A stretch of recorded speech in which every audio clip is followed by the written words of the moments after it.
Friday morning, I received an email from a trusted friend of our synagogue.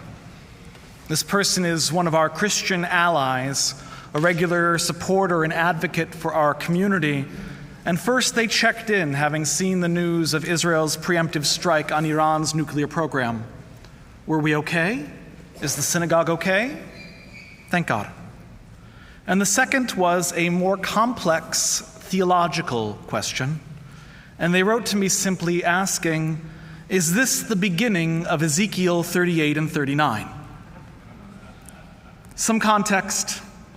In Ezekiel 38 and 39, the prophet Ezekiel is charged with delivering a message to a previously unmentioned king, Gog of Magog. Gog, as presented in prophecy, is a warrior king who is described in detail as the future enemy of the Jewish people. The prophet Ezekiel receives a vision in a time when, many years from his own day, the Jews will have returned to their land, and it will have been called something called the ingathering of the exiles. And once that ingathering has taken place, this great warrior king, Gog of Magog, will appear, and he will attack them and seek to destroy them. It will be the greatest battle the world has ever seen, and Gog will fail.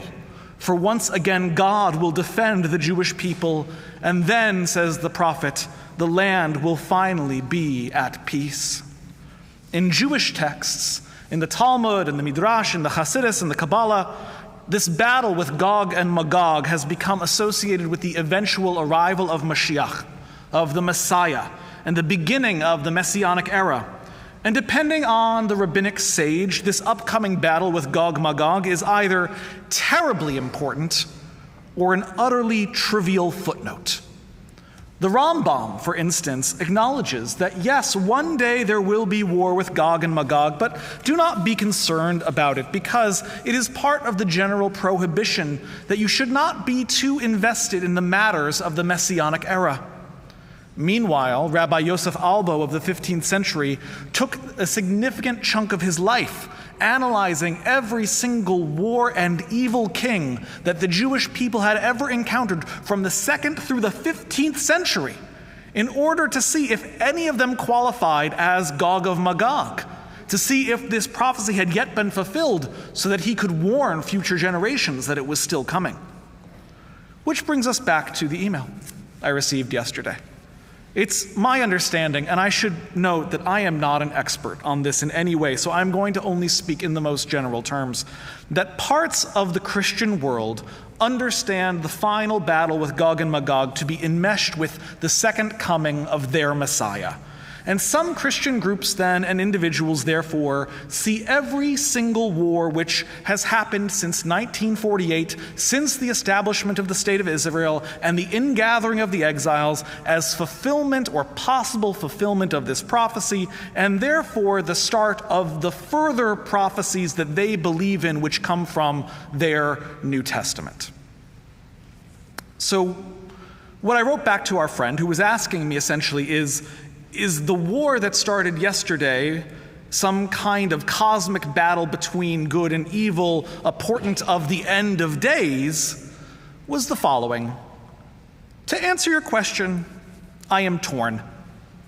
The first answer is, I wouldn't give Iran that kind of credit. The unprecedented rocket attacks that Iran personally launched last year and its failure to do significant damage to Israel shows that Iran cannot actively annihilate the Jewish state because otherwise they would have done so. It has spent so much of its resources and time building up satellite threats, and each of those have been significantly weakened since October 7th. Hezbollah, Assad in Syria, Hamas, the Houthis. The prophetic verses that Ezekiel speaks on are interpreted as describing the end of the world in terrible violence. And while Iran is dangerous, I do not believe that they yet constitute an apocalyptic threat. But this is, however, where I am torn. Genocidal evil, when it is allowed to grow unchecked, always becomes the sort of threat that Ezekiel describes. And there is a time to stand up to evil, to confront it and to deny it from becoming that kind of force of destruction that will one day threaten and end the world.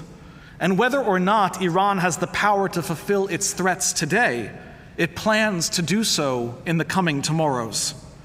The Iranian regime has made public genocidal pledges and has proud genocidal intention.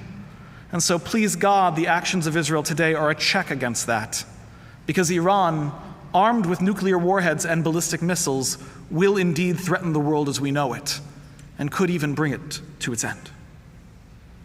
And having answered, having written back, I put Gog and Magog down, and I opened up a rabbinic commentary from Rabbi David Kasher on this week's Torah portion, Baha'alotacha, and I started to read. In Baha'alotacha, 2 prophets arrive in the camp of the Israelites, and their names are Eldad and Medad. Who are they? We don't know. We've never heard of them before. Why are they there? We're not sure. We have Moses. Why do we need another prophet? Finally, 2 simultaneous prophetic callings? That's strange. Prophecy is normally a generational experience. Why is this particular case of Eldad and Medad so filled with so many exceptions? Rav Nachman, the Talmudic sage, offers a solution in Tractate Sanhedrin of the Babylonian Talmud, for they were prophesying about the matter of Gog and Magog. And my jaw dropped, because as much as I was done with Gog and Magog, it appeared that Gog and Magog were not yet done with me. Rav Nachman argues Rabbi Kasher comes to this conclusion because of the naming characteristics of these 4 characters being discussed. You may have already noticed it, in fact. Gog, Magog, Eldad, Medad, that mem prefix, usually translated as from, is present on both Magog and Medad. Magog from Gog, Medad from Dad. One gives rise to its counterpart. And this rhyming opposite is actually a fairly common ancient literary technique. We find it in the book of Kings with the characters Jeroboam and Rehoboam, the 2 warring scions who will split apart King Solomon's kingdom into the southern kingdom of Judah and the northern kingdom of Israel. And we see it again in the Talmud with the famous story of Kamsa and Bar Kamsa, the wrongly invited guest whose insulted pride leads to the destruction of the Second Temple. And so Rabbi Kasher writes, the prophetic message of Eldad and Medad, then, hinted to us by their names, is that the ultimate battle, the war to end all wars, will be played out by 2 opposing violent forces that are drawn from the same source. What appear to be mortal enemies are in fact simply 2 sides of one larger phenomenon of destruction. These rhyming pairs are there to teach us, continues Rabbi Kasher, that they are like antimatter and matter, thesis and synthesis, light and shadow. To hate one and to love the other is to lose sight of the essential similarity between the 2, and therefore to engage in useless and all-consuming violence.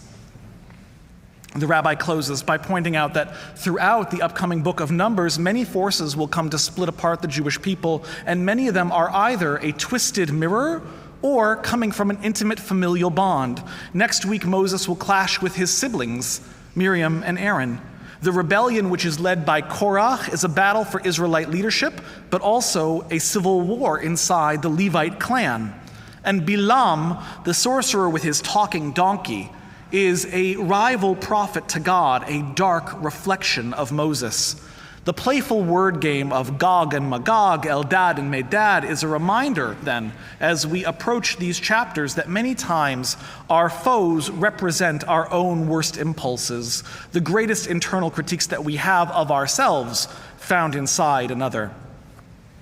And so, equipped with this new insight into the Parsha, it seems that the answer that I should have written to our friend when they asked me, is this new phase of war and the fulfillment, is this new phase of war the fulfillment of the words of the prophet Ezekiel?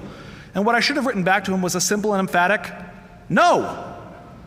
Not only no, because the final trumpet is not yet sounding, but also no, because as fascinating as the commentary from Rav Nachman and Rabbi Kasher is on Gog and Magog, Eldad and Medad, this ancient wisdom does not apply to this new phase of war between Israel and Iran. Iran is not a dark mirror of Israel. Iran is not Israel's opposition in the neighborhood, a kind of regional rival, a cousin viewing for regional dominance. And despite any disagreements one might have with the Netanyahu government is not more similar to the Ayatollah's regime than it is different. Israel and Iran are at war, and they have been at war since the 1970s because the Iranian regime has sworn at all costs to destroy any realization of Zionism in the world. Israel and Iran are at war because Iran has spent untold fortunes propping up regional opponents to undermine Israel's very existence and to kill its people wherever they can. Israel and Iran are at war because just this week, it became clear that Iran broke every single promise that was made to the international community and is actively seeking to build an atomic bomb that they will use to eradicate Israel from the face of the earth. This is not a minor disagreement between cousins. This is a fundamental disagreement between ideological opposites.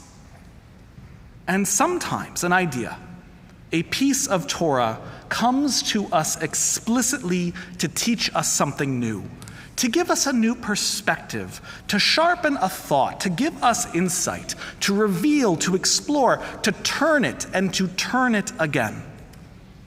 And sometimes a piece of Torah comes to us, and this one certainly came to me completely unsearched for, to reinforce something else, to remind us of truth in the negative, the truth of what is not happening, the truth of who we are not, and who we will not become, and what we must not ever allow.